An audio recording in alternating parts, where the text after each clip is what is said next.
Hey, Zach, how are you? Doing all right, Tori. Good Good. morning, folks. I just wanted to let you know that Beb will not be here today. They're cleaning up the overflow. Meredith says she's too swamped, and Marty will be about half an hour late. Yep. So just a second here.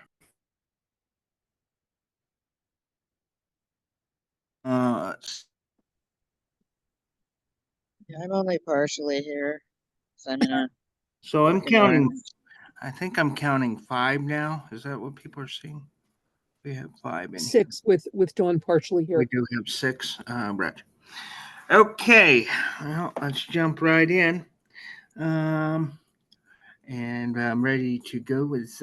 But before we do that, I'm Zach Hughes. I'll be chairing today. But before we get going at introductions, I'd like to take a moment to have a moment of silence for Liz Chase. Mm.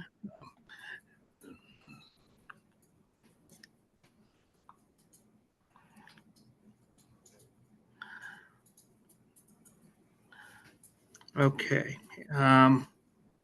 Let's go for introductions. I will start. I'm Zach Hughes. I'm going to be chairing today, and I work in another way, and I do a lot of community outreach on the side. And I will take Tori next. I'm Tori Rodine. I live in Montpelier. I'm co-chair of the task force, and I wanted to invite people to say one hope you have for today's meeting, and then Zach rephrased it even better, which is what would be a win for you today. Yeah, actually, yeah. And the one hope I have, which would also be a win, is some clarity about the city's investment in working with us to support unhoused people in Montpelier. Sal, you want to be next? Sal Alfano, District 2 Council Rep to the task force. And what would be a win or a hope for today for this meeting? Well, I hope we make some progress on the encampment issue, as well as some of the open questions about the committee reorganization. Awesome. Okay, Dawn. Are you ready to go? Dawn Little, Montpelier resident, task force member, street outreach for Good Samaritan Haven. Okay. And let's see. Just want to make sure we get it. Sophie, sorry. Good morning, Sophie Lewis, Montpelier resident, task force member, and I'm with Sal. My hope for this meeting is that we have some kind of next steps for the encampment policy. Yeah. I'll throw it to Nolan. Thank you. Thank you. I'm Nolan Carver. I belong on this homelessness task force, and I always walk away with something from these meetings, and I'd be curious to learn more and more about what we can do with camping and so forth. Thank you. Kelly, or manager's conference room. Yeah. Sure. Kelly Murphy is the city manager, staff liaison to this committee. And I think for today's meeting, just being present.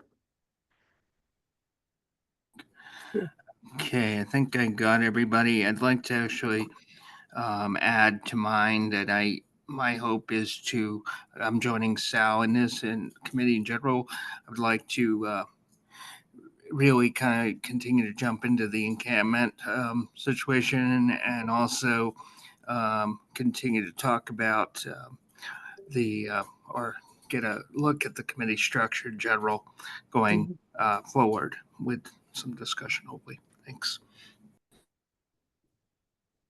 I think I have everybody, but I cannot see everybody on this. So if I'm missing somebody, please let me know. Let's see. So we are going to review and approve the agenda. That is the agenda today. Introductions, review and approve the agenda, review and approve minutes. And that's going to be for 5/7 today, 2025. And actually, sorry, it's going to be for 4/16 today, 2025. I don't think we have anything from 5/7 yet. Evelyn offered to type up the minutes when she got back. Then, and then we have public comment, task force admin. And I did this again by accident, folks. I put the encampment up top, and actually, I'd like to, if we could do it, if we could just put updates, because Dawn says she has to go around noon, I think. If without objection. And then street outreach, shelter. Oh, yeah, all those updates there. Task force effectiveness, city council, so on. Announcements and adjourn. Does anyone have any additional business today, other than the? Well, we'll probably jump into committee structure a little bit. I was wondering, because I think it would be great to have Dawn part of the encampment policy discussion as well. Yes. Can we like move things around and go right to updates and then to encampment, or is that not? No, we could do So that. sure to do that. I don't think that's a problem. I think we're good to do that. I think we're fine.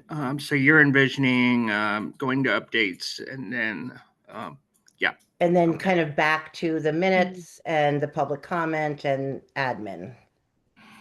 Yeah. Okay. Let's, without objection, from the committee, task force.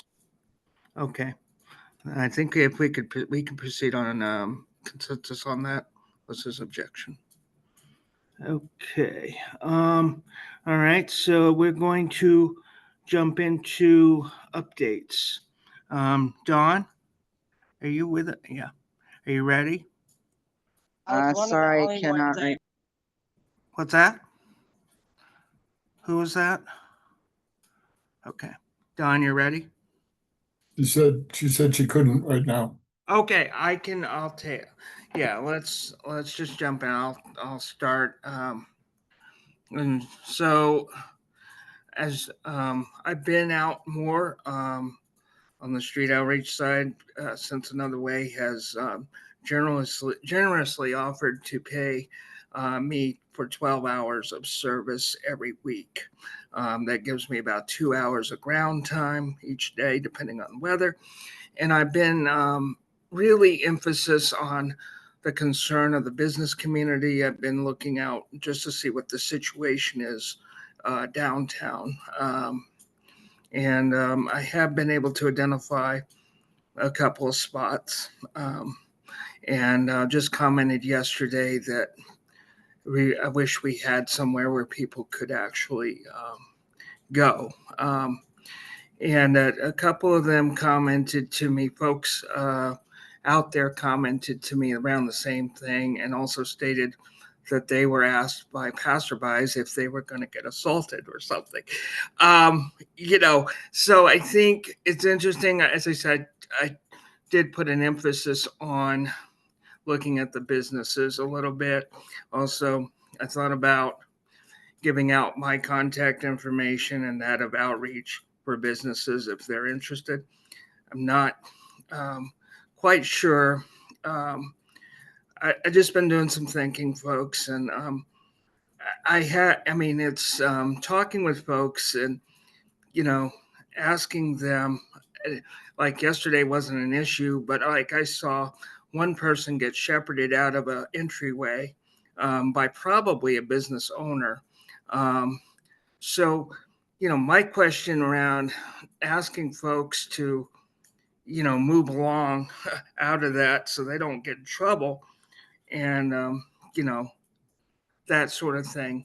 And looking at why that some have actually been trespassed. So the businesses are reacting. And I also do a loop around with the bike path. I usually do this on a daily basis, as I said, around 6 days a week at this point, unless there's an emergency.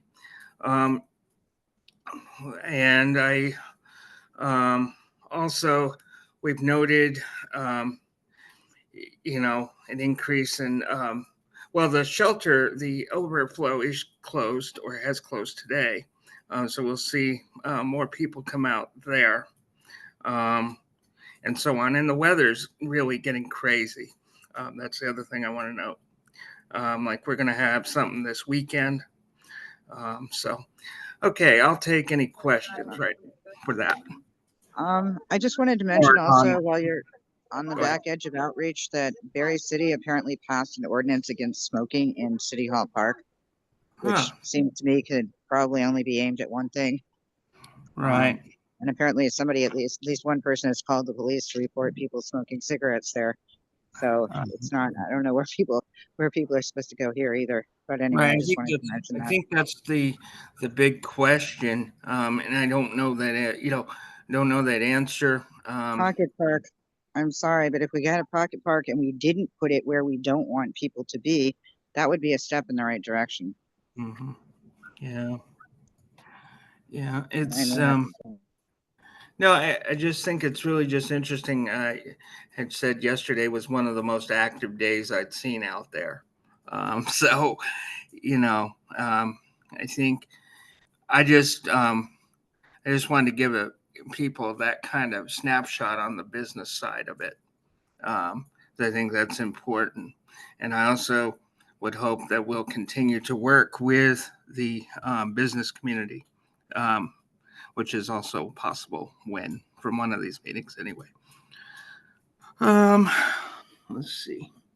So I don't think I have anything else at this juncture to add, other than continuing to figure out where people can go. Is there any further? Let's see. Yeah, you've got two questions up.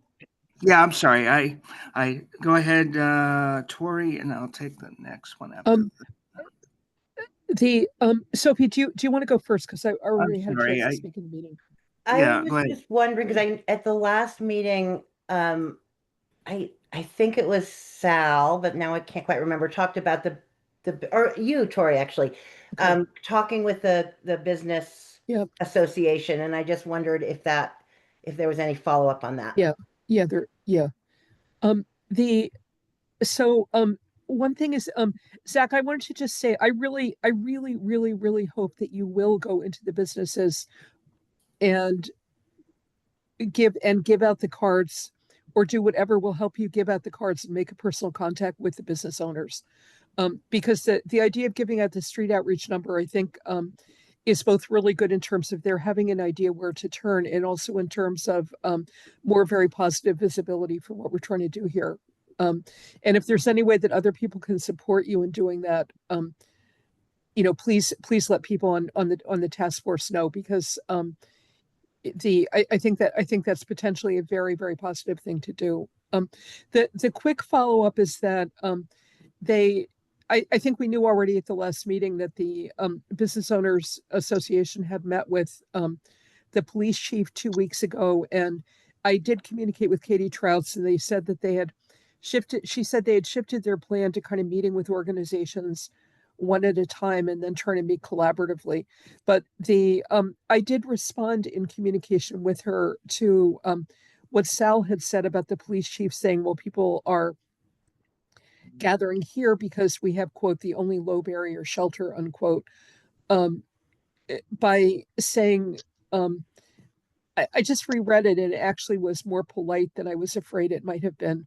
But what I said was basically, if the street, we're always eager to meet with them, and if the street outreach workers had been part of that meeting, I suspect what they would have said is that both what they know and others know on the ground, and also what the research shows, is that most unhoused people in Montpelier and any place else in Vermont are here because this is their home. and this is where their jobs are, it's where their families are, it's where their service providers are. And we don't actually have the only low barrier shelter. In fact, we don't have any shelter in town. And I don't think that anybody would really argue that the emergency shelter was quote low barrier unquote. So just to, not to be blunt about it, but that's simply, that's not an accurate understanding of things. And that if we want to treat any illness, we need to start with an accurate diagnosis. And we would, like to help be part of making a more accurate diagnosis. And that's where things were. I haven't heard anything back from her, but what she said is that she predicts that over the next weeks, they're going to be setting up more meetings. I think if that doesn't happen in the short run, that we can help it happen. I'd also really like to see us offer a training and just some sort of basic information about homelessness. But I think what the business owners need, what it sounds like the need that they're perceiving is that they need help figuring out what to do. And Zach's idea of giving out the outreach number, I think is a very powerful step in responding to that. Because just telling them, oh, we think we know something that you don't know, I don't think, which tends to be how I engage with people, I think is not helpful. But saying, here's what you could do, and we have your back while you do it, I think could be very helpful. Sorry, that was going to be a very short response to your question, but Yeah, go ahead. Yeah, and I'm just wondering, actually another question popped in my mind. I mean, when business owner, that's why attending the meeting would have been helpful, and we're looking forward to future meetings. I guess one of the things I would like to know, I'm assuming that assumption's dangerous, but I'm assuming that people are, doing what I saw them doing yesterday, which was out front of a business, and it kind of, bordered on city sidewalk. So my question was, when you're saying, well, they don't know what to do, I'm assuming they don't know how to talk to them or what to do for them. Is that what we're getting, Tori? Sorry. Whoop. You're muted, Tori. Sorry. I just been doing a lot of thinking this week. Tori, you're yeah. There okay. You go. We can keep it that way. Muted is a good place to be. I think Sal would know better than I do because he was at the meeting. I don't. I'm making assumptions about what their concerns are. I think my sense is that yes, they are uncomfortable with some of the behavior, and they don't really know how to respond, particularly if they're in close quarters. I think that troubles them. Also, when it involves a customer interaction, they're just not confident at all on how to diffuse the situation. And I think of course, they'd rather not have the encounter at all, but assuming that it's going to happen, they would welcome guidance on, how to handle it.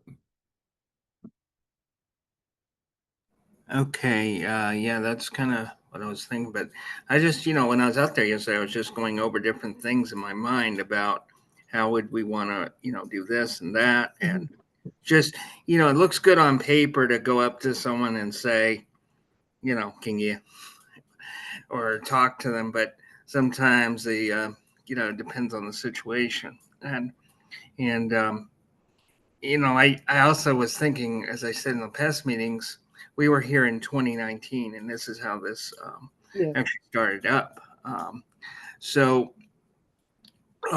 Yeah, I definitely glad for that, and I will definitely get that in gear in consultation with Don and OSA and other folks.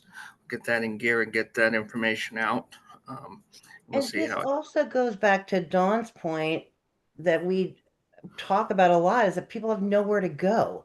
So I know we can't hash that out right now, but is that something I don't even know what to do about that. Like, is that something that we can make an impact on? Like, I know I I've only lived here 5 years, so I don't have a lot of history, but I think there used to be a place, right, where people could congregate and that got taken down or something. So I don't know if there's something that we can do. And I don't even know what it would be, but I just want to get that back out there. I'm sorry about barging in again, but I don't seem to have a hand on this version of my Zoom. We did have a place, I think some people had, there were two perceptions that people had about it. One is that created more problems and that people appeared there because the place was there. And we've seen that even though they took the place away, people still congregate and there's still problems. So that's one thing. The other thing that people were assuming at the city council meeting where they decided this was that people did not receive services there because that was the experience apparently that the police department had. Thank you. However, street outreach did actually give a lot of people actually accepted a lot of services, and it was also a safe place for people who were new in the area to get information about how to contract street outreach, how to get resources, where the meals were. So it served a definite function. The other issue, we did at one point attempt to find another place to put it. We ran into the flood zone issue, which is a much bigger issue now that we actually seem to be threatened with flooding on a regular basis. But this also kind of addresses the bike path issue in that, thank you. If you don't want people to sit there, then giving them another place to sit would help with part of the problem. So, I mean, I'd love to see something happen on that. So is that something that, like, would we make a recommendation that we want to try to identify a place?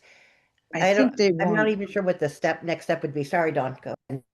I think what they wanted at one point, and we were working toward this, but then, other things happened. I think the only thing that would do anything would be if we had, and we may not have the funding now, I don't know, but if we had a really specific recommendation and we had a subcommittee that put a lot of work into this, and we just sort of, I guess, burned out.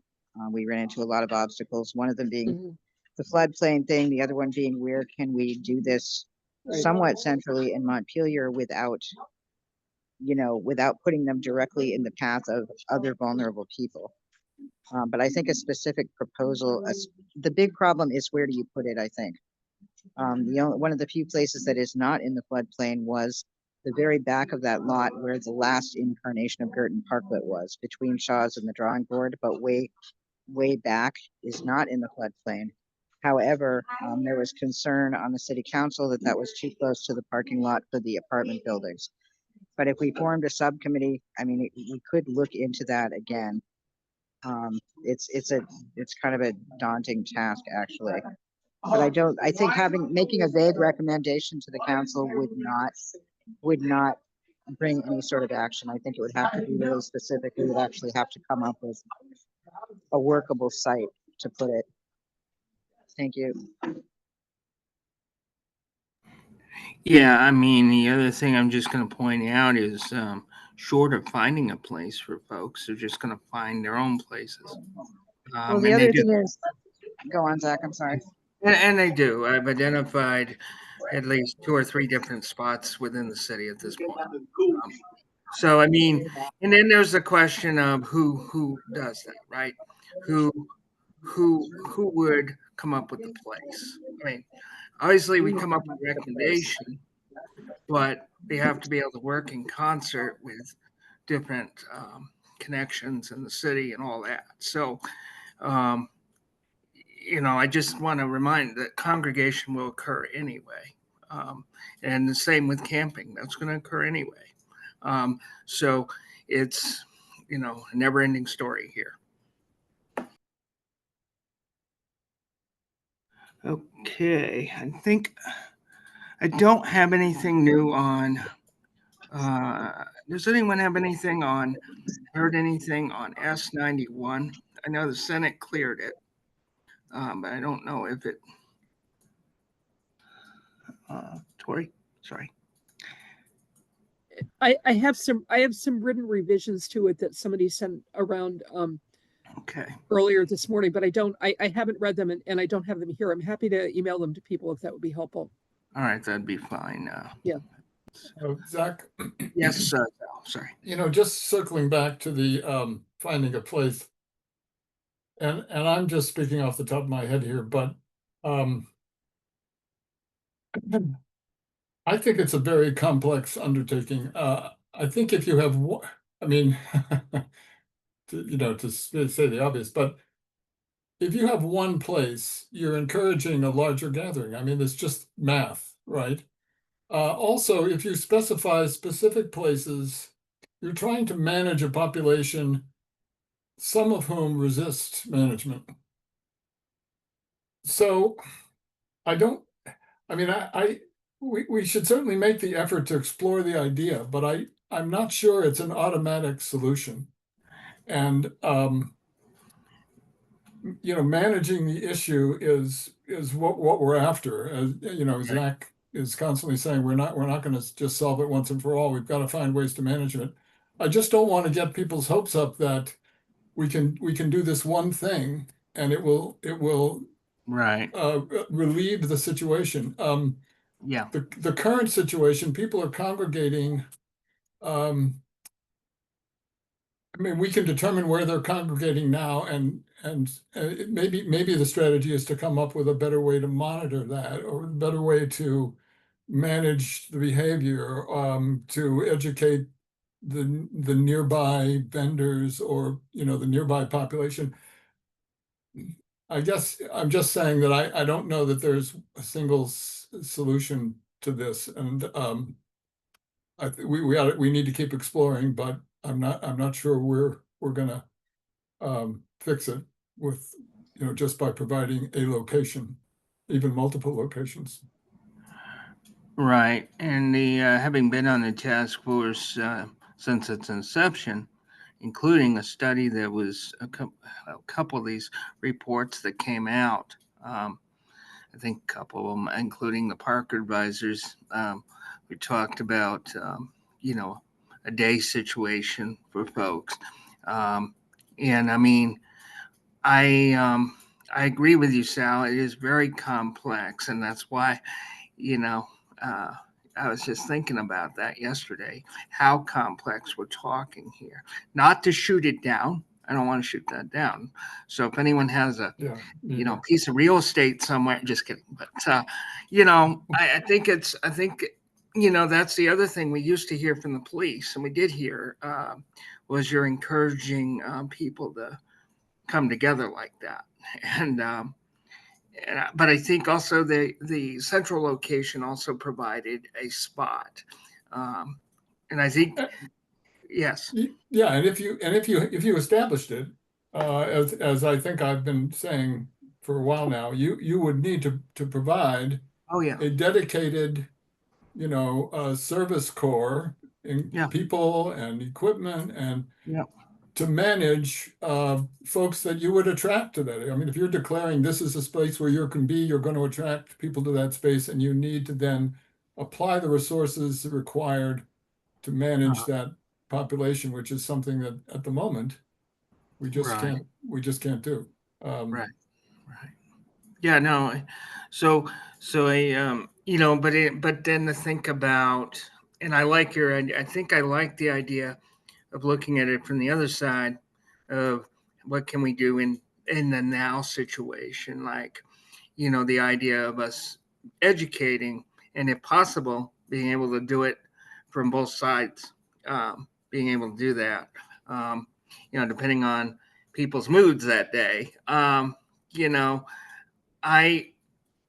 But I was just there's so many thoughts I always come out with this stuff, and this is why I stay up at night actually. But I read 122 pages of a book last night, so that's good. But I just saying, it's hard, and I agree with Sal, but I think if we can kind of keep that on the monitor and just kind of the education piece to kind of go forward, and maybe that would be good.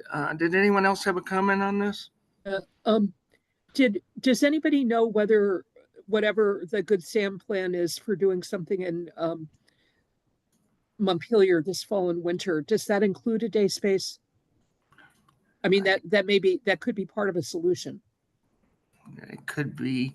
I haven't heard anything. and missing the Good Sam folks here. It's kind of hard. I know they're in the works of it.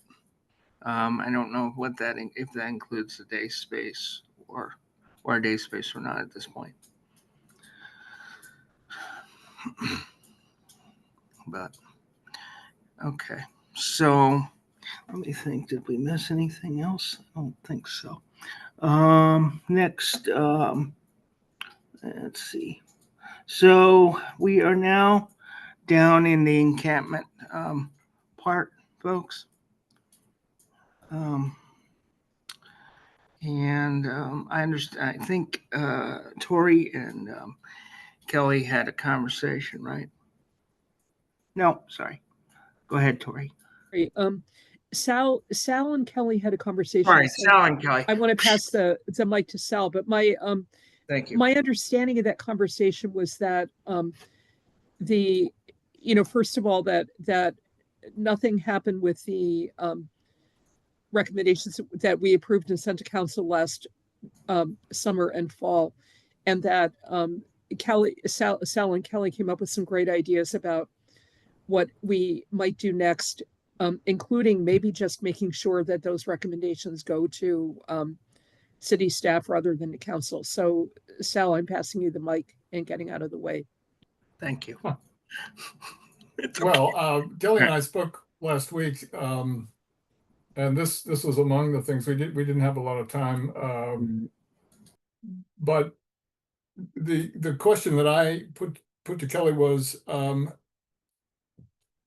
given the task force's desire to review the encampment policy, but concerns about putting in a lot of time without any city input. What was the best process? And Kelly, correct me if I'm wrong, but I think the approach that we talked about was for the task force really to come up with a proposal for the area, the concerns they have about the encampment policy, and pass that on to the staff, who then presumably would attempt to revise the policy, make suggestions. What I worry about, I mean, is that the long and short of what we Yes. what we talked about? Yeah. I mean, staff time is precious these days, and so I'm not sure that how long it would take for that to happen. And I wonder if if some other approach would be possible, if maybe the staff could simply review. Let's say the task force came up with a proposal for areas of the encampment policy that they would like to see revised or added or changed in some way. And if those were reviewed by the staff and then sent back to the committee or a subcommittee of the task force to actually create, revise, edit, and then present that to the staff, would that, I mean, that it's an extra step, but it seems like under the current circumstances, it might work because there's a less risk involved for the task members, and the review of the initial review by the staff would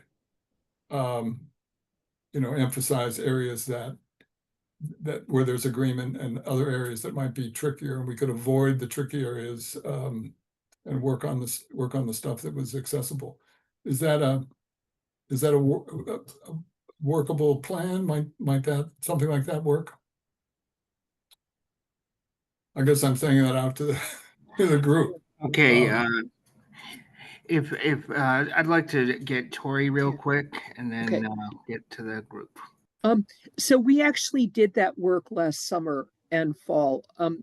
Sophie and Meredith and I worked for, I think, weeks or months putting together both a sort of raw version of what we were proposing and then a very cleaned up edited version of what we were proposing, and that was approved by, those were approved by the entire task force. And then they were sent to city council, and then nothing happened. So I think that we could, you know, a simple thing would be for people on the task force, if you haven't done this recently, to review the proposal that was approved and sent to council, see if there's anything that you want to add or subtract, and then send it to Kelly. I don't know who we should be sending it to in the city. Send it to you, send it to somebody else.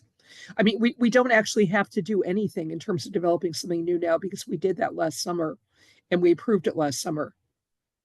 I'm That's sorry, Tori, we did this with the encampment, or did we with do? with the encampment policy.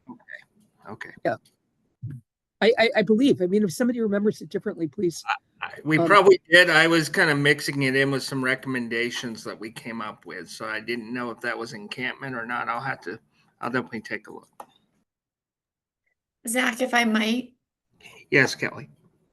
So I mean, I think Tori, if that's your recollection, I do remember a package being submitted to council. I'm not sure if it was specific to encampment policy only. So the only thing that I would probably advise at this point is that if you're wanting to kind of take that work product and kind of dust it off and send it on for review and comment, then that you would bring it to this committee at a meeting to say, like, are we good with this? Great. And then vote it. Just to be really clear that, you know, nothing has changed, that you're really clear on what the details are within that proposal. I think I know the one you're talking about. I just want to provide some clarity around that. Oh, you're muted. You're muted again. Sorry. Yeah, You're you're muted again. Tori, when you're ready. So that sounds like we should bring back what we already voted and what we already submitted to council, and then voted for a second time. Well, what I would And then- suggest, so I actually, I don't recall that you had voted changes to the encampment policy. Okay. Yeah, I don't either, Okay. actually.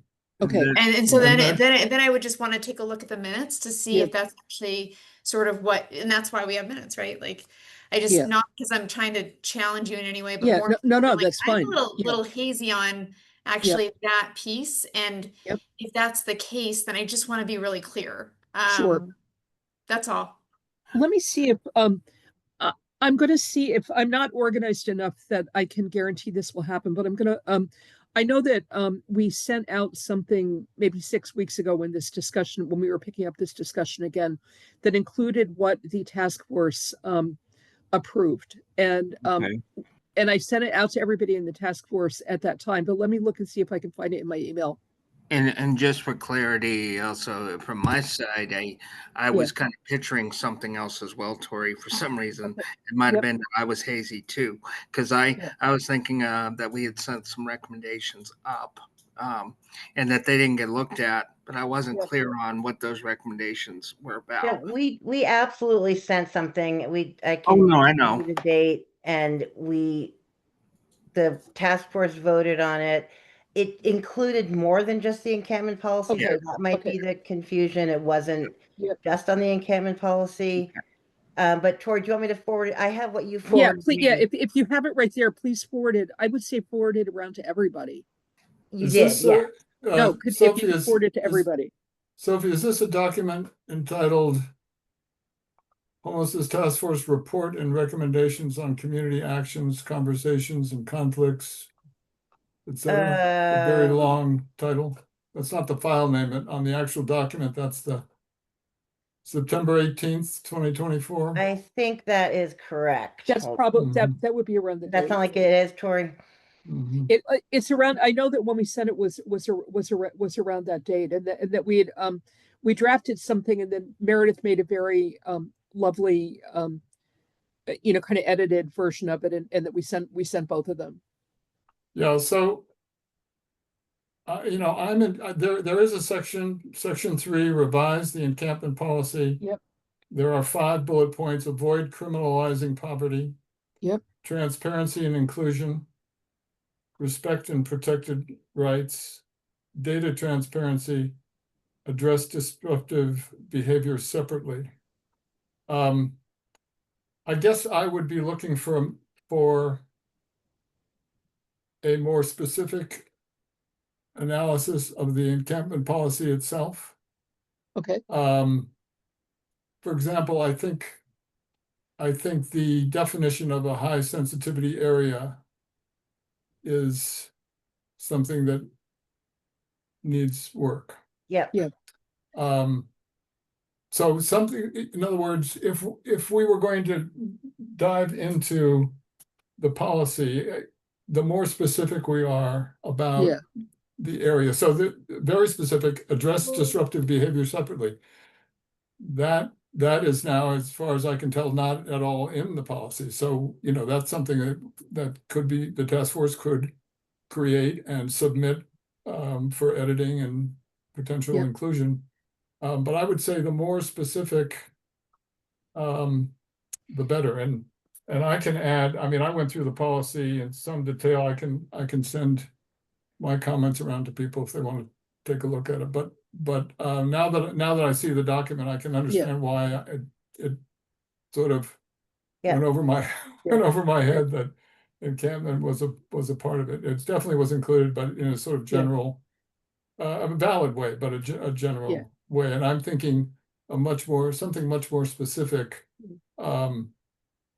having to do with the actual definitions and terms and process as defined in the policy. So Sal, Sorry. so you think if I'm sorry, I just started talking. You go, Tori. Sorry. No, go. What I was going to say is that if that's great feedback. I know that it came up, and I thought it was in the document, but maybe it isn't. That we need to, we were not clear about how is something determined to be a high sensitivity area, and also how do you appeal it when something is determined to be a high sensitivity area. I'm wondering. I had a suggestion, but I don't want to curtail the discussion, which is. Would it be helpful if, say, a couple of people, which I'm happy to volunteer Sophie if she's willing to, and myself, but it would be even better if a couple other people volunteered instead.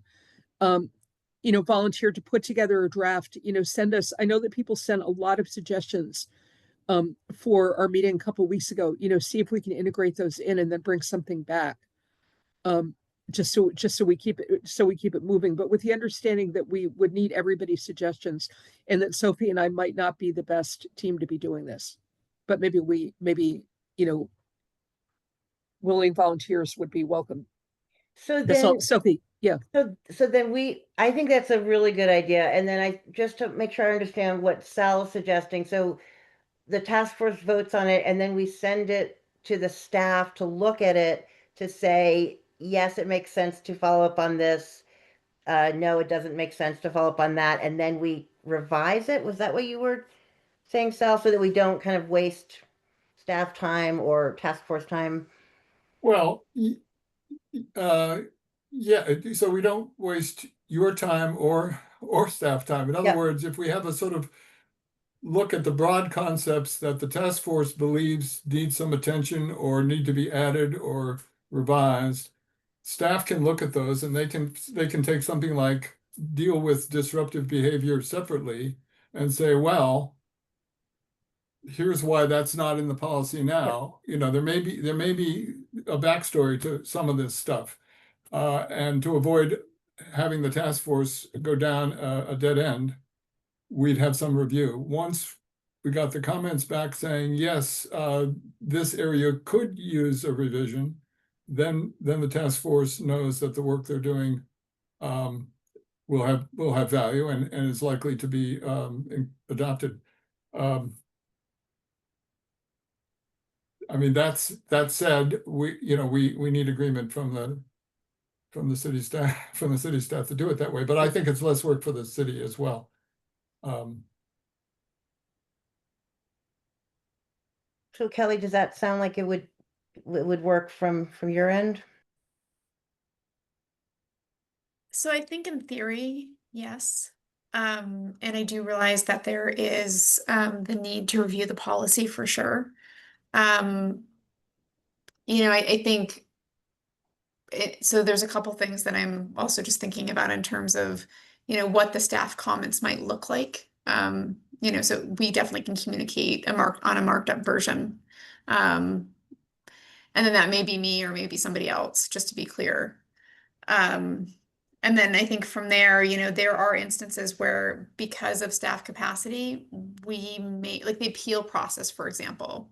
And when we run into instances, I think we would take that under advisement and we would provide our comments, but it may not be something that we're able to do something with. And so we need to discuss what that language might look like. And I just want to put it out there because I guess what I'm trying to do is minimize any sort of inherent conflict in sort of the review of the task force and staff. It's not that we're, providing comment to provide a barrier or be Right. obstructive. It's just more that like we will give sort of the factors in terms of the things that we consider and what we're able to do. And so there may be some things that we can do, and there may be some things that we just can't do. I do think that there probably likely are things within the policy that can be amended, no problem. But I do think that there probably are things also that we may not be able to address at this time. So to answer your first question, yes, I think it's possible. I think the process sounds good in theory. It's just making sure that we can support that all the way through. Okay. I'd like to sort of welcome Marty to the meeting here. Joined us. She's looks like she's awake. I would just add to what Kelly said that I think it's important that both sides understand that the council, the staff may say, yes, go ahead and work on this particular concept, but that's not a guarantee that it would ultimately be adopted. I mean, there's not everything works, but it's everything's worth reviewing. If we narrow it down to things that are more likely to be adopted than not, that's a better use of our time. But we will all have to learn to live with some disappointment, I think. And thank you, Sal. Tori. I think the issue that I just want to raise up, only because I don't think anybody's mentioned it yet, is that the situation that we're trying to respond to is there are people camping right now. There will be lots and lots and lots of people probably camping this summer. And so having until we do something as a city or a society so there's enough housing for people, we're going to have people camping. So we need to have a policy that's going to work for people. I mean, it doesn't have to work for the task force. It has to work for the people who are camping in the woods right now. So that's all I wanted to say. And that's what we're trying to do is to help the city develop such a policy. Right, and hopefully the city will continue to recognize that the task force has some expertise that the council may not have. So that's why, not me, but the other, some of the task force members. Of course you do, Sophie. That's why. Thank you. So Tori, should you and I can check in offline, and Zach, will you be part of that? I thought we had, I was just going to say we're kind of reinventing a wheel, but maybe I thought we had a group working on that on the side to start, and then we brought it in here, right? And we have to be careful with these work groups because I think we were up to around 4 or 5 people in there. But yeah, that was the community outreach group was originally working on it and then brought it back here. So I think if we can get it, whatever the number of people is that you can't exceed, if we could get that number of people together to draft something, I think that would be helpful. But maybe somebody's got a better idea. Let's do that. So let's go back to the group of Tori, Zach, Dawn, and me, and we'll just put something together to bring back to the task force. So Zach, we can kind of combine everything that the group already worked on. okay. Okay, and I want to raise one last thing before we move forward. I think one of the concerns going into this last week was, the it's going to take it is going to take some work. It's not about us doing the work and about adopting. It's about also commitment to carry through. Right. One of the concerns I had going into this is, I hate to say it, and you weren't here last week, Kelly, but I even said, why are we even doing the encampment policy? It didn't feel, I went through an experience about a week and a half ago, and I just kind of said, why? And I think people here reassured me, but, it just, when I looked at the policy, and I should have read it carefuler when we went through it before, and I was like, my God, it's pretty wide open. And we just have to acknowledge that if we're going to dive into this, we'll need some commitment, but acknowledging that there are limits. Okay, that's all I've got. Okay, let's see. Excuse me, Zach. It's Nolan. Sorry. Yes. Thank you for sharing. We all have our reservations and our doubts. I think as a society, like such as Burlington and these businesses that are demanding city council come rescue them, and demanding to remove the location of the free lunches from downtown to some other place.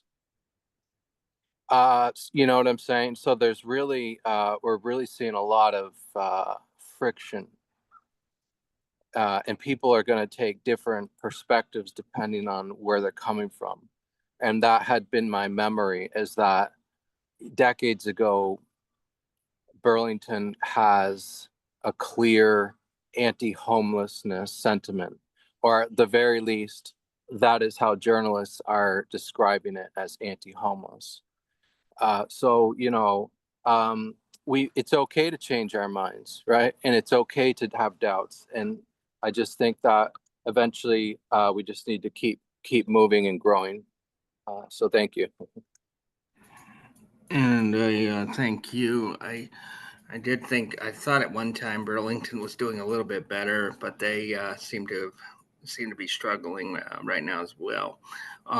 Same with Barry. I think they're kind of struggling. Okay, so I wondered if folks would be okay with us kind of visiting briefly the do we still have Sal on here? Yeah, we do. Sorry. Visiting the committee structure stuff, or any updates around there.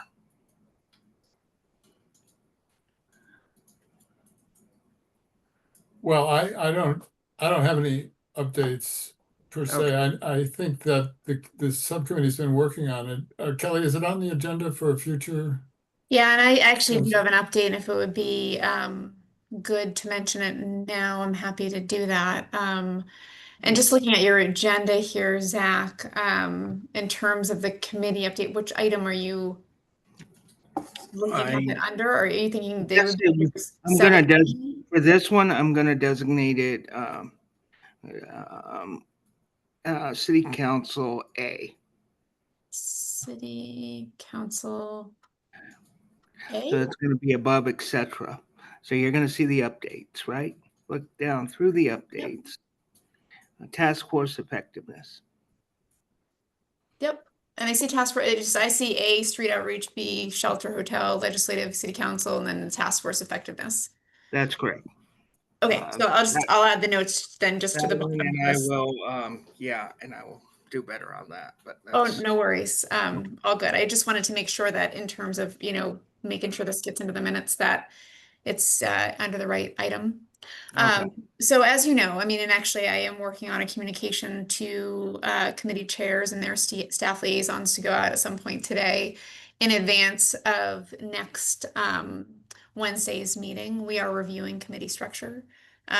We are looking at a tiered structure. So there will be there's the first tier, and they're not in any specific order per se, but the first tier are those that are legally required. The second tier are those that are policy based. And then the third tier are those that have been created for a specific purpose and are time bound. And so the task force kind of fits into that last category. And so it's not really a secret that we're looking at all committees because we have a lot of them. And we are limited in terms of capacity to work on all issues at all times. And so the recommendation going forward, and I think Sal might have shared this with the committee, is that, you know, this committee or this task force may be put under an umbrella committee, like the housing committee, for example. And I know you kind of spoke to that, Zach, at the last meeting, and I get that you'll probably have comments, and so that's why I will send a note to the chairs so that you can provide comment. And or, you know, the alternative recommendation may be that, you know, council would recharge this committee with a specific outcome. And so there would be sort of an element within the recommendations that there would be an annual review of all of the task force. So there would be an annual report. So there's an opportunity there to report out on the work that's being done, which I think would be really great, especially with the work of the task force. But then also to decide whether or not the work goes forward. The other thing that I do want to announce is that, you know, given our staff capacity, this will be the last meeting that we have staff support at this meeting. Because I unfortunately cannot staff this meeting. I will be monitoring, and should the you know, policy continue within the work of the task force, you know, I will review it, and especially as it goes to council.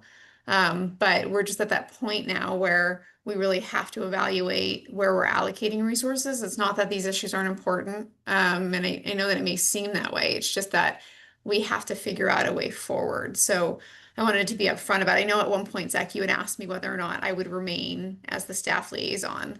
Early on, I did, yes. Yeah, and at that point, I was like, yes, of course. But as sort of the study of the committees has evolved, you know, this is where we are now. And so now that I know what I know, I feel like I have to say something because I owe it to this committee as the staff person. Well, I mean, you could just disappear. No, I'm kidding. But I had a comment. Yeah, I mean, and then also it's, you know, no secret in terms of like what is happening here within the city. Yeah, You know, yeah. I am transitioning my role, Yeah, and I know yeah. that, you know, Bill had previously sat on this committee, but we also are short in the city manager's office. And so we're just recalibrating how we do things. And that's part of, you know, we've got to really think about that.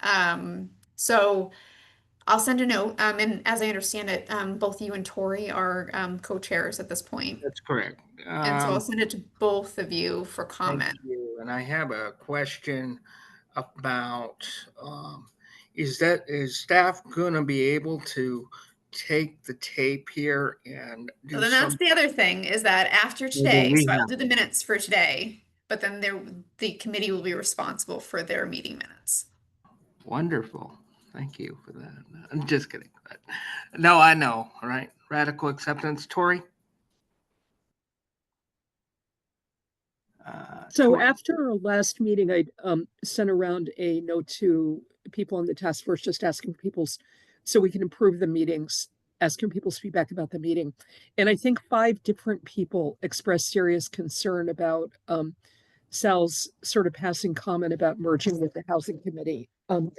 And one of the reasons I asked that we have this conversation today is I really want to invite all of those people to take a moment to talk about what your concerns were. Personally, my concern is that the housing committee apparently lost half of its membership, including all of the female members. My understanding for the paper is because they felt that the work that they were doing in their work product was not being included in the city's work going forward in the way that they'd expected. But I think other people had more interesting reasons than that. If personally, if it were a functional committee, I would be I think we should be, you know, merged with housing, because I think that the solution to homelessness is adequate, affordable housing. But other people had much more nuanced responses. And I think that if those of you who responded with concern would be willing to share your concerns in this meeting, I'd be really grateful. Because it feels very problematic right now. Yeah, Actually, I wanted to speak about another possible avenue, given that that I gave some thought to, and I'll get to my feelings about my feeling is that when we started this was supposed to be a task force. So what is a task force? It goes out, it looks for recommendations, recommends something to the council, which charged it. We did that. Well, we sort of did that, but we needed to keep going somewhere. It was originally going to be about 60 to 90 days, from my understanding. So that time limited situation you just spoke of, Kelly, was in play for the first 90 days, and then it was extended outward. And I was thinking a lot last week, and I said, well, if it came down to it, I love this group, and I think it's valuable. Maybe they could recharge us. If they don't recharge us, I would say, a part of me would say, not to go into housing at all and to just give recommendations, write a report, send it out to the council and say, this is what we're recommending. Now it's in your court. And I hate to do that, but I was thinking about that because we've come here time and time, and it just, when this was presented, housing to me is a different thing. Housing to me is not the same thing as me going out on the street every day and looking at people out there struggling. And if it was as simple as putting someone in a house, we probably wouldn't be here. Unfortunately, it's really not that simple because there are people, as Sal says, who don't like to be managed. I've seen people blow out of their housing because they just be told what to do. And they don't want to have to deal with it. So I think we're dealing with a whole different situation here. So my feeling would be not to be umbrellaed under housing at all, and to be recharged, or look at our mission. And lastly, maybe just do a report and say it's in your hands. Thank you. I will take whoever's next.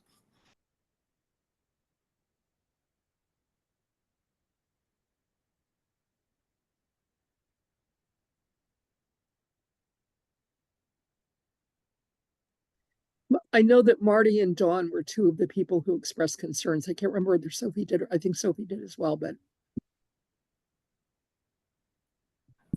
I would like to welcome Marty's cat to the meeting.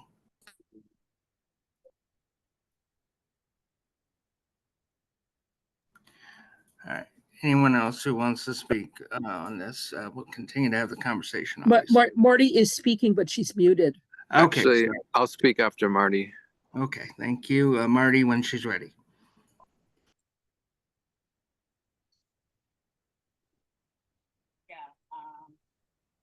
There. I guess I was just thinking that I was on the before the housing committee became the housing committee. I was on the housing task force, and that devolved into the housing committee, and some of us were removed from that group. So I have some idea about what kinds of things people are talking about. It's really not the social issues that come up in this group. It's much more concrete issues about accessory dwellings and how to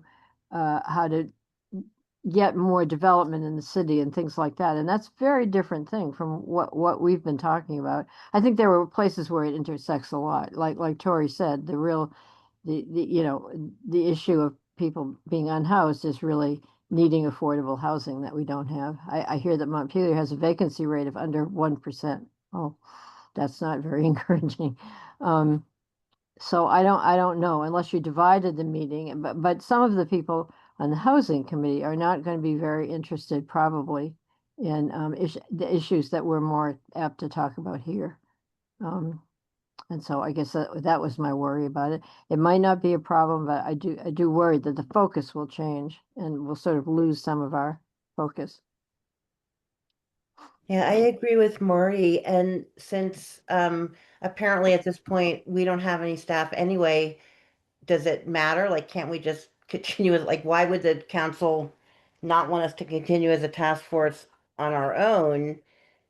I mean, are you saying that if we were to merge, then there would be staffing or not? May I? Kelly and then Nolan. Kelly. Yes, so it's not as simple as that, and I wish it were. So there still is a level of staff capacity that's assigned to like a task force because you still would have to comply with open meeting law. And so while there may not be a staff person or a liaison assigned to you to do, there are a variety of different things that staff members do for the committees depending on sort of the level of the committee. So in this instance, there just wouldn't be sort of the staff support in the meeting, providing the minutes or providing the context, like, hey, Kelly, we've got a question about X, Y, or Z, or like, what are your thoughts on this? You just wouldn't, that would be sort of a follow-up in an email, which is fine. But in terms of the work of the committee going forward, there still is a certain like minimal level of city support that's needed. Because we still have to warn the meetings, we still have to post the minutes, even if we're not doing them. And so it's just sort of taking those things under consideration when we look at the committee structure and how we're assigning resources. And so, yes, there still would be a minimal amount of work from city staff related to homelessness task force if it were to remain as an independent entity. I'm going to recognize Nolan at this point. Thank you, Zach. So I just kind of wanted to recapitulate on my experience here on the task force. And I just wanted to say, I just find it fascinating. And I just feel like, it's challenging and I kind of like it, everything about it. So I really wouldn't want to change a thing about it. I've been learning so much here. This is the task force that I like to brag about. I think that we can eventually have those brilliant concepts, that illuminate the scene a little better so that a place like Burlington, can be a functional city and overcome their construction challenges like we have. So I think the more often that we have these conversations in the state, the better off the entire state will be. So I just wanted to say, I also thought it was interesting the way that some of us peers, psychiatric survivors, we tend to have this particular peerish kind of attraction to this kind of work because it's a natural extension of our own daily social existence, because we're elbow to elbow with people who have near identical struggles, not identical, but there are parallels that we share. And it crosses socioeconomic boundaries, and it crosses even gendered boundaries. And it's just a nice sort of mix, so that's why I kind of feel a part of this task force in a special, courageous way. Thank you. Thank you. And I do have a question, Kelly. It's part of this. Yeah. So there probably is some minimum. I'll get to you in a second, Tori. There's probably there's some minimum requirement in the minutes as we take them, right? Or is it just? I mean, I know how to take minutes. I'm just wondering from y'all's standpoint what that looks like. Yeah, I mean, so what we're required to take, and so we kind of try to walk this line of providing a little bit of context, but not a ton, because that's not what's required. What is required is any motion that is taken for the record. And so you're sort of the key components are just making sure that you get the attendance and then any motion associated with that particular agenda, and that's it. So it can be pretty quick and simple. It doesn't need to be a lot, because even the conversations that are had in this committee, are pretty, they can be pretty dense in terms of packed with information. But which is good, because I also think that this committee or this task force also, for a while, my observation has been that it has kind of acted as a clearinghouse for information, a spot to come and say, like, this is what's happening, these are the numbers, this is what we're seeing. And that is really helpful. But I think if council should decide to maybe renew the charge, then maybe they consider what this work is, and maybe it's just that. I don't know. But I think that to answer your question, pretty simple: motions, attendance. Okay. All right. Well, that's just important as we go forward. We can do that. Okay. Yeah. Tori, did you have something? Yeah, I just wanted to say that I hope that if it happens that the task force is essentially dissolved, whether by just being dissolved or being merged into a committee whose task is very different, and which may or may not be functioning right now, the my concern is that the city, collectively, that the city think really hard about the optics of how the city will be demonstrating concern for and commitment to unhoused people and to housing justice. Because right now, I think that one of the things the task force does is provides at least some community education, and could certainly provide a great deal more community education about the actual situation. But we're also one of the ways that, like Burlington and Barry and Montpelier and Hartford, the city can point to an explicit commitment to improving the circumstances of unhoused people. If this task force goes away, it seems to me that one of the very public ways that we're part of that, that our city is part of that movement around the state and the country, is going to disappear. And I would be really concerned about that in terms of optics. That's just a thought. This is Zach, and I have additional thought as we go through the we're going back to square one in at least one spot around the businesses. So are we going to be back at this table if the council, and I'll bring up when time's right, I'll write what I need to write, but are we going to be back at the square one saying we need to do something? And then we're going to form another task force. I just say, I think one of the optimum thoughts would be, in recharging.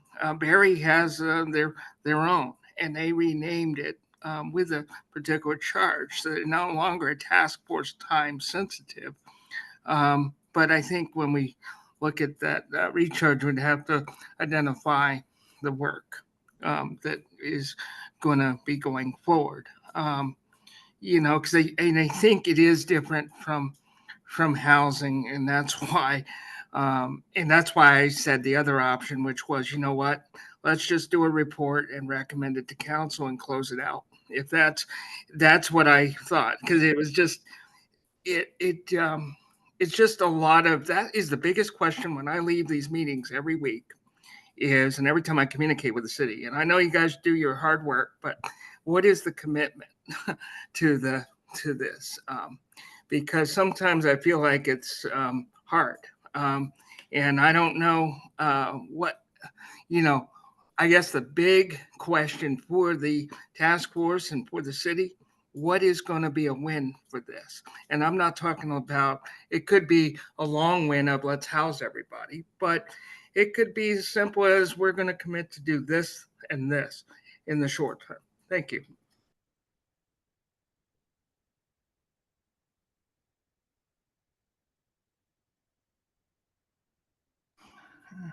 All right, folks. I think we're pretty well. We are in announcements at this point. Anyone have any announcements? My understanding, I guess I'll make one. My understanding is that another way is trying to put together some form of service for Liz Chase, who passed away from a tragic accident last week ago Sunday. So we'll keep everybody advised on that. And from what I can see out there, everyone seems to be playing it pretty cool with the situation when I'm providing support. So that's all I have with that. And does anyone else have any other business? Okay. At this point, unless there's any other business, I will entertain a motion to adjourn, and we will set up a another time for that committee to go over the encampment stuff. What's the reason for cutting it off now? Cutting what off? Sorry. Well, let's see. I'm sorry. Go ahead. Didn't think we were finished. Oh, Got a whole list of things here that we haven't talked about. oh, you know what I forgot to do, guys? We do have something I need to do, but we did. I thought we. Why don't we? I'm sorry, guys.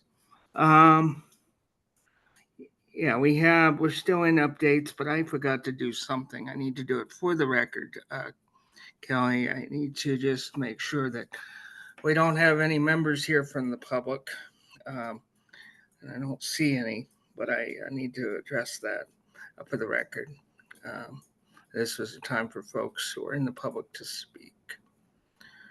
Okay, and I don't see anyone. But yeah, we had a whole bunch of stuff we were talking about here. We did have a street outreach update. I had nothing new on shelter and hotel other than the overflow was closed.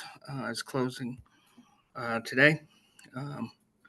And with great thanks to Good Samaritan and everybody who supported that. Also, great thanks to folks who over at Christ Church and other churches who supported the winter day space over there. And we had, do we have 6 people here? We just have 5. Oh, we have 6. We have 6. Great. Then we can vote to approve the minutes that we do have, which are 4/16/2025, and they were attached. And just to remind folks, Evelyn, or I guess we're going to type the minutes. I don't know, Kelly, but Evelyn had said she would be willing to type the minutes for us from the 5/7. So, I mean, I guess we could do it if we had to. But anyway, 4/16 is on the table right now, and I'll entertain a motion to approve.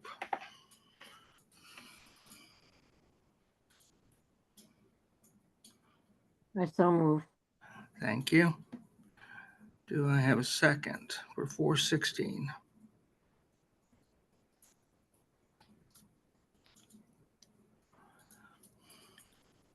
Second. So, okay, thank you very much. And any further discussion on 4/16? Okay, hearing none, all those in favor signify by saying aye. Aye. Aye. All those opposed, abstaining, those minutes pass. Thank you. I also just wanted to say, for Marty's benefit, we did ask about S91, which is we don't have any updates on that other than it cleared the Senate, and Tori was going to pass along a email on this. Yeah, let's see. As I said, nothing new on the hotel, although I did want to mention with the hotels, we're continuing to see what I characterize as inconsistencies, or kind of, people are still struggling with having to, when they renew, they're usually having to renew on a weekly basis, and this is a struggle for several people. I've heard several people talking to me about this and the uncertainty of whether they'll be renewed like on a Friday afternoon or something, and what would happen. Tori. Mute.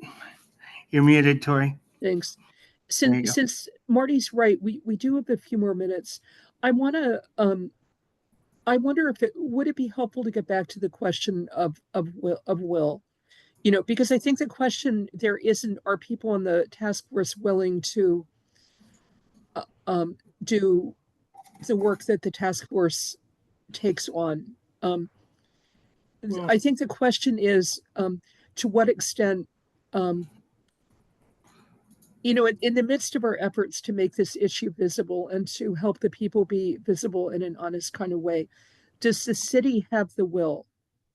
You know, do city officials and does the city council have the will to do everything in our power to make sure that people here are housed and are safe? I think that's the question of will. And I just want to, I want to raise that directly because I think people have been very careful about kind of courteously stepping around that question. But I think that is the question. You know, we can work very, you know, we and anybody else who's touched by this issue can work very, very hard at doing what's possible.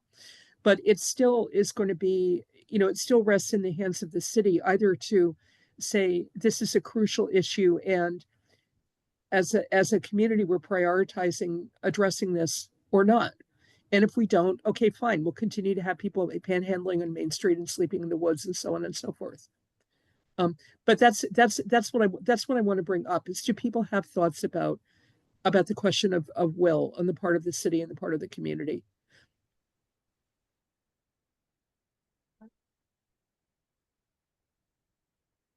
I'm not.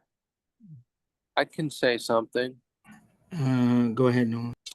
Zach, yes. Awesome question, Tori. So, political will. I really think you're hitting it there. And I think that is part of the essence of what we need as a society. We're going to need will, yes, and we're going to need political will and political activism. That's one of the 2 or 3 ingredients that are going to, allow us to, survive, as a society. It's going to be humanity, political activism, and political will. And there's one other ingredient. I've forgotten it, but I'll look it up and send it out to you guys. Thank you. Okay, and Tori, is that hand continuing? Tori. Mute. You're on mute. Sorry. Do we have people on the city staff and on city council who, when we talk about these things, are not sleeping at night because they're concerned that there are people sleeping in the woods? Because what I'm hearing, you know, what I think I'm hearing today from Zach, and I certainly have heard from other people in the task force, is that there are people, you know, in the community, there are people who are not sleeping because of these concerns. There, you know, I'm not trying to just get rhetorical about it, but that, you know, do we have people, are the people running the city having that level of concern about this emergency that we're having?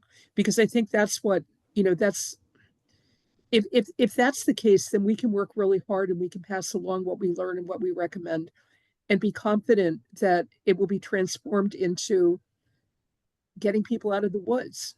You know, people on this committee be able to sleep at night.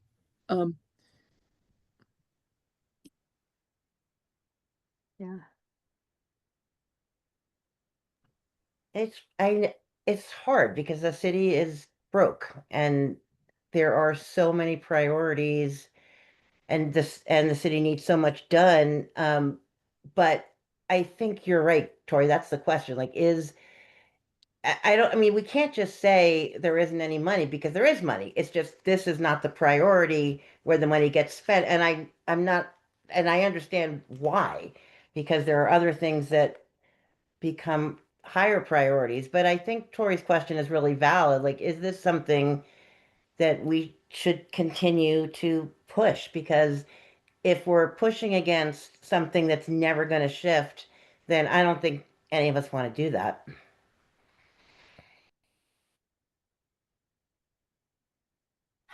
Well, could we have some, yeah, could we have some response to this from Kelly, from you, Sal, maybe from you on behalf of council, if you can, if that's a fair thing to ask.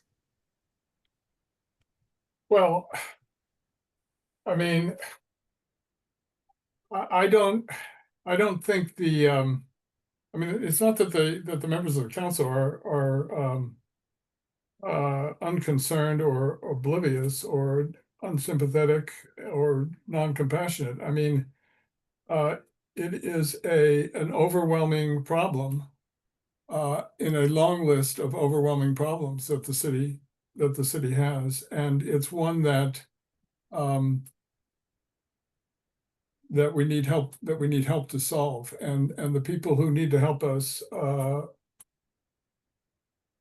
have not stepped up to do it. I mean, it's really a problem that is bigger than the city of Montpelier.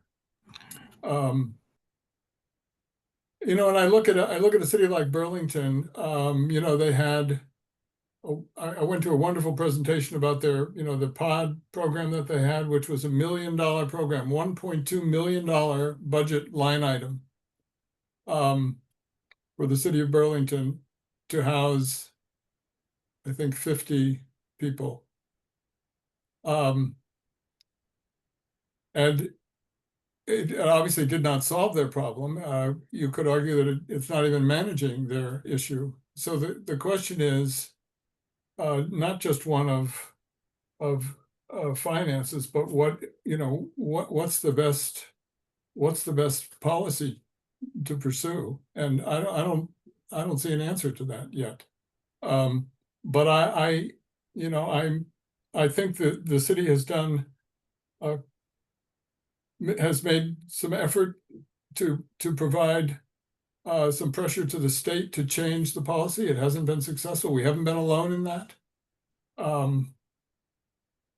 But we have already cut our budget to the bone just to keep up with, keeping the water flowing and the snow plowed. I don't know what more we can do on our own without substantial help from the state or the feds or both. We can help solve the housing problem. And I think that will go a long way. Yeah. It won't eliminate the issue. Yeah. Zach, if I might, but Tori, you do have your hand raised. Is No, it no, okay? no, go, please, Kelly, go on. Sure. Can you Thank you. please? So Tori, I appreciate the question. I wish that it were a matter of will, because, we wouldn't be here right now if we didn't think this, wasn't important, because it is. And I do think even if we don't have a task force, it doesn't mean that the city is not still committed to caring for its residents. And I think that, the outlay of resources in terms of a measure for care is sort of hard, right? It's tricky. Because there are many things that we can do to help that might not cost any money, or that we can do to make sure that people get connected to resources. But the reality is that with the services that are needed for this population, those are not necessarily core municipal services. It's not that saying that we will not help. It's just that they're not things that we don't have social workers on staff per se. I mean, we have contracted through like maybe the police department or with, other service agencies. But we are also at this juncture with our budget that like we don't have the capacity to have continued investments in the same ways that we have in the past. And in some ways, in a lot of ways, the one-time money is drying up. And so where does that come from? And so it's a tricky proposition, because I think when we build our budgets, they are sort of a statement of our priorities. And I think as we go forward, we'll have to see, how that pans out. It does not mean that we won't still provide a certain level of service for all residents. Tori, continuing hand. Yeah, I think hearing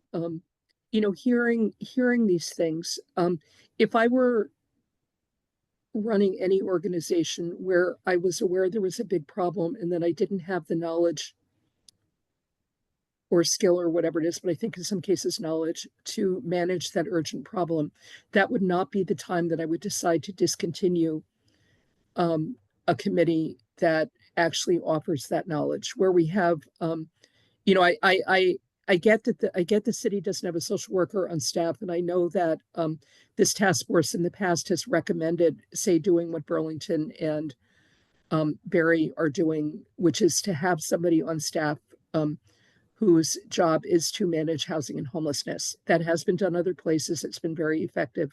We could do that here, but the bottom line here is that of the 9 or 10 people on this committee, we have social workers making services available for free to the city around this issue.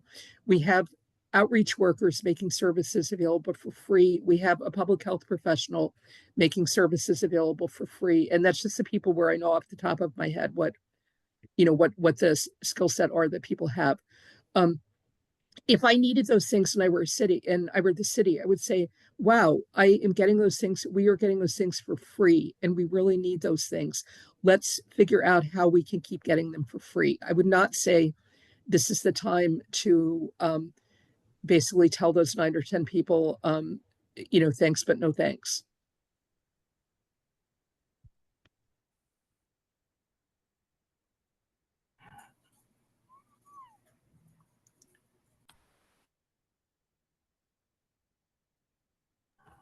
I wanted to add, I really was, I am going to continue to use this gauge of what does everybody involved, including the city, see as a win. It's a no-win. It feels like a no-win situation. And I do think there are avenues. I look at Barry, and I think they still have Tess Taylor, right? Is that her name, Tori? Tess? Yeah. They still have her, and I think they probably had to go through a grant, right, to get her. And I just wonder if that's something that, if we're going forward, when they figure out what they want to do with us, if that is something that they would be, interested in that. I do feel the money situation. I do feel it. I think what is interesting for me and for some here is it does feel like priorities. And, I know that there's no intention to convey otherwise, but it does feel like a priority situation. What are the priorities?